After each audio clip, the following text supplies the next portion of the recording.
நாகப்பட்டினம் மாவட்டம் வேளாங்கண்ணியில் நடிகர் விஜயின் 50வது பிறந்த நாளை முன்னிட்டு உலக புகழ்பெற்ற வேளாங்கண்ணி புனித ஆரோக்கிய மாதா பேராலயத்தில் விஜய் ரசிகர்கள் சார்பில் விஜய் நீடூடி வாழ வேண்டியும் உடல் நலம் பெற வேண்டியும் மெழுகுவர்த்தி ஏந்தி சிறப்பு பிரார்த்தனை செய்தனர். அதைத் தொடர்ந்து பொதுமக்களுக்கு தென்னங்கன்றுகள் மற்றும் இனிப்புகள் வழங்கி கொண்டாடினர்.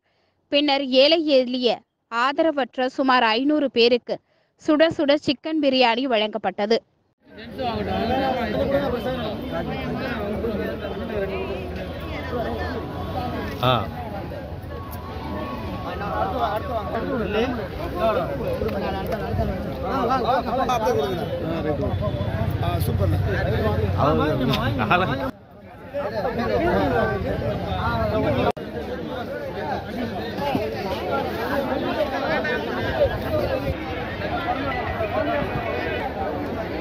ठीक है सुरेश है।